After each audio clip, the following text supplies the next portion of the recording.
Sejam bem-vindos a mais uma aula de História. Eu sou a professora Cláudia Gomes, eu sou uma mulher branca com os cabelos na altura dos ombros e escuros. Eu uso óculos e estou vestindo uma blusa estampada. Você já ouviu falar das cidades de Teresópolis, Nilópolis, Anápolis, Florianópolis ou mesmo Petrópolis? E o que elas têm em comum? Polis, né? E você sabe de onde vem esse sufixo polis no nome delas? Não? Então, polis era o nome das cidades e estados na Grécia Antiga. Ou seja, a ideia que nós temos de cidade até hoje nasceu lá, na Antiguidade grega. E não foi só. Muita coisa da Grécia Antiga está no nosso cotidiano. E para a gente entender a importância do legado da Grécia Antiga no nosso cotidiano, vamos ver nessa aula o processo de formação da civilização grega, a formação das polis e suas características. Então, vem comigo que eu vou te contar essa história. Muitos historiadores consideram a Grécia o berço da civilização ocidental. Só que hoje sabemos que a civilização grega teve contato com muitos outros povos da bacia do Mediterrâneo, mas não só. Eles tiveram contato com o Egito, com a Mesopotâmia, com a África e até com a Ásia. Então, a civilização grega é formada pela contribuição de vários povos. Mas, dito isso, vamos ver primeiro onde e quando isso aconteceu? A civilização grega antiga localizava-se em grande parte no sudoeste da Europa e abrangia 3 regiões. A Grécia continental, situada na Península Balcânica, a Grécia insular, formada pelas ilhas dos mares Egeu e Jônico, e a Grécia asiática, situada na Ásia Menor. E, para facilitar o entendimento sobre esse processo de povoamento da região, costumamos dividir a história grega em períodos: pré-homérico, homérico, arcaico, clássico e helenístico. Mas antes dos gregos, uma importante civilização se desenvolveu na ilha de Creta. Os cretenses criaram cidades portuárias e enriqueceram com o comércio. Pouco sabemos sobre a história política desse povo, mas a arqueologia, aquela ciência que nos ajuda a entender a cultura dos povos antigos a partir dos vestígios materiais, nos ajuda a entender, por exemplo, que eles construíram palácios, como o famoso Palácio de Knossos. Podemos ver em vermelho a ilha de Creta. E as pinturas no interior do Palácio de Knossos mostram uma pintura delicada, a utilização do azul, do vermelho, do amarelo e de outras cores que demonstram uma especialização do trabalho. Em muitas pinturas, as mulheres ocupam lugar de destaque. Elas aparecem em espetáculos de circo ou atividades físicas ou ainda como caçadoras. Aparecem em cerimônias como sacerdotisas, e isso indica que as mulheres tinham um importante papel na sociedade. Sabemos também que a religião era matriarcal, ou seja, caracterizada pelo princípio da fecundidade, e a principal divindade era a deusa mãe, fonte da vida, do bem e do mal. Os cretenses também eram chamados de minoicos, isso por causa da lenda do rei Minos. Segundo a história, esse rei poderoso na época foi aconselhado pelo oráculo de Delfos a construir sob o seu palácio um labirinto para conter um monstro que vivia lá, o Minotauro. Mas quando o filho do rei Minos, como podemos ver na imagem, foi morto pelos atenienses como vingança, Minos ordenou que Atenas enviasse anualmente 7 moças e 7 rapazes para alimentar o Minotauro. Destinado ao sacrifício, o jovem Teseu, como mostra essa escultura, filho do rei de Atenas, resolveu enfrentar o touro e matá-lo.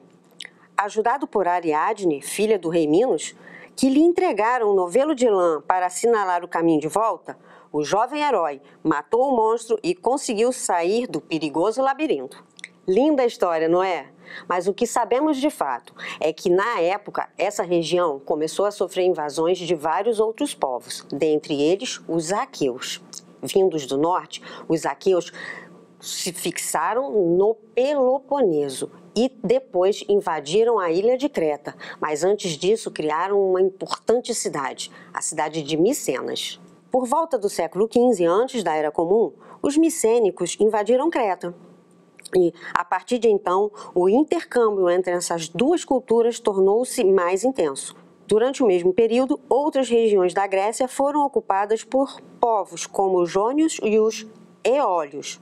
A união desses diversos povos deu origem ao que chamamos de civilização grega antiga. Em todo esse período, sabemos que as comunidades eram formadas por grupos que se acreditavam oriundos de um ancestral comum.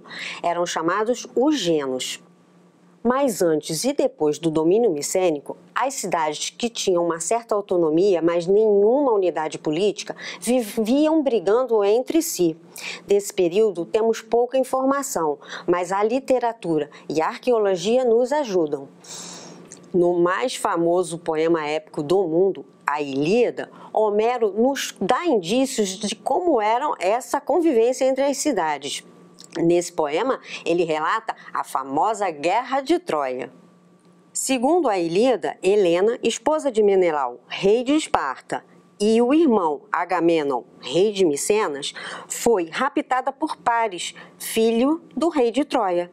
Os aqueus, furiosos, tentaram invadir Troia pelo mar, com apoio de outras cidades. Porém, sem conseguir transpor a muralha de Troia, a guerra já durava 10 anos. Foi então que Ulisses, ou Odisseu, teve a ideia de deixar um presente, um cavalo de madeira para os troianos. Mas quando o cavalo entrou na cidade, os gregos que estavam escondidos lá dentro saíram e derrotaram os troianos, destruindo a cidade. Através do poema, podemos inferir as rivalidades existentes entre as polis gregas. E sabemos também que Homero provavelmente não existiu, mas que essas histórias, essas lendas eram contadas oralmente pelos aedos, tomaram uma forma final com a escrita. E sabemos também que Troia existiu, onde hoje é a Turquia, e sofreu e perdeu a guerra. Uma guerra por motivos comerciais. Agora, nós não sabemos se Helena era realmente a mulher mais bonita do mundo. Porém, no século XI, antes da Era Comum, devido a conflitos internos e a catástrofes naturais como secas e invasões de outros povos, a civilização micênica entrou em declínio. É nesse momento que os dórios invadem a região da Grécia Antiga. Junto a isso, o modelo de organização social dos genos entrou em decadência e surgiu a necessidade de grupamentos maiores devido à necessidade de sobrevivência e principalmente de defesa das populações. Esses grupos se organizaram em estados, ou seja, começa a formação da polis ou cidades-estado. É o início do período arcaico. As polis tinham economia e leis próprias, elas eram independentes entre si. Porém, elas tinham muitas coisas em comum, como, por exemplo, a sua formação, a partir sempre de uma aristocracia, ou seja, aqueles que detinham as melhores e as maiores terras. Esses aristocratas dominavam a política. Mas essas cidades nunca formaram um único reino ou um império. Porém, apesar das diferenças, elas tinham muitas coisas em comum, como, por exemplo, o espaço rural, que era responsável por produzir alimentos para o espaço urbano. E no espaço urbano havia construções que eram comuns a todas as polis, como, por exemplo, a Ágora e a Acrópole. Como podemos ver, a Acrópole, ou Praça Central, era onde se reuniam cidadãos para discutir a vida política, decidir sobre as ações a serem tomadas e realizar negócios. À sua volta estavam os edifícios públicos e religiosos, as feiras e os mercados. A Ágora era, portanto, o centro cívico da cidade-estado. A Acrópole, ou Cidade Alta, era o conjunto de construções situado no alto de uma colina. Na Acrópole ficavam os templos dedicados à divindade padroeira ou protetora da cidade e também dos prédios mais nobres. Havia ainda uma função defensiva, pois a parte mais alta da cidade podia ver se algum inimigo estivesse chegando. A Acrópole era, portanto, o centro do poder político, religioso e militar, além de expressar o poder e a riqueza da polis. As polis mais famosas foram Esparta e Atenas. Sobre Esparta, sabemos que foi fundada pelos dórios no século IX e a tradição militar desse povo persiste até hoje. Segundo o historiador Heródoto, o lema dos espartanos era não fugir do campo de batalha diante de qualquer número de inimigos, mas permanecer firmes em seus postos e nele vencer ou morrer. Isso lembra muito a história de quadrinhos do Frank Miller, o 300. E a sociedade espartana era constituída pelos esparciatas, filhos de pai e mãe espartanos, os únicos que possuíam direitos políticos. Os ilotas, que eram servos, não escravos, pertencentes ao Estado, trabalhavam na terra, entregando parte da colheita aos espartanos. Eram muito explorados. E os periecos, descendentes dos povos conquistados, habitavam as periferias e estavam integrados ao Estado e pagavam impostos, porém não tinham direitos políticos. Sobre Atenas, sabemos que ela foi fundada pelos jônios na região da Ática. E logo ela se tornou uma cidade marítima e implementou o comércio, principalmente com fenícios e com os egípcios.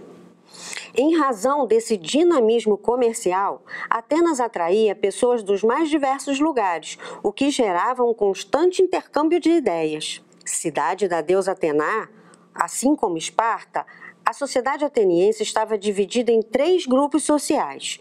Inicialmente, a sociedade era governada pelos eupátridas, os grandes proprietários de terras. Se consideravam os descendentes dos primeiros fundadores e se consideravam os melhores, os aristói. Os metecos eram os comerciantes e estrangeiros que viviam na cidade, não tinham direitos políticos. E a camada mais baixa da sociedade ateniense era formada pelos escravizados, em sua maioria prisioneiros de guerra. Porém, apesar das diferenças, as pessoas que viviam nessas polis tinham muitas coisas em comum, como, por exemplo, a língua, a religião, os modos de viver. E por isso nós podemos dizer que houve uma civilização grega. E a nossa aula vai ficando por aqui. Vamos resumir o que nós vimos hoje? Vimos a localização e os períodos da civilização grega. Vimos os vários povos que habitaram a Grécia Antiga. Vimos a formação das cidades-estado e vimos as diferenças e semelhanças entre as polis. Nossa aula vai ficando por aqui, mas eu gostaria de deixar para vocês um desafio.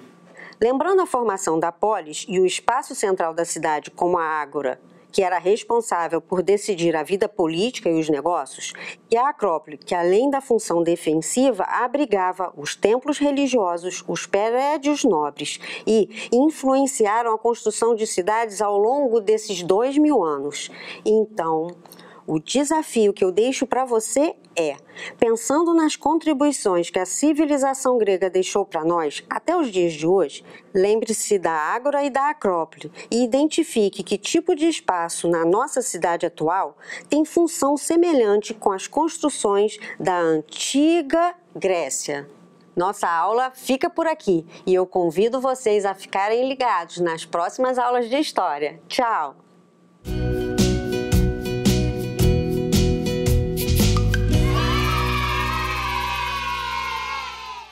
Olá, eu sou a professora Cláudia Gomes, professora da equipe de História do Rio Educa na TV.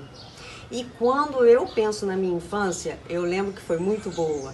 Eu cresci numa casa e era grande e eu tinha muito espaço. E eu brincava de subir em árvores, eu brincava com as minhas irmãs, eu brincava de pique com meus primos, bolinha de gude, e era muito divertido. Agora, hoje em dia, o que me remete principalmente aos tempos da minha infância é uma coisinha que chegou na minha vida há 1 ano atrás. Vou mostrar para vocês. Essa é a Pichuca Maria. Pichuca Maria chegou há 1 ano atrás, bem pequenininha, cabia na palma da mão. E hoje em dia é a alegria dessa casa. É realmente uma coisa que aconteceu que me faz lembrar todos os dias da minha infância, que é uma época muito legal na vida da gente.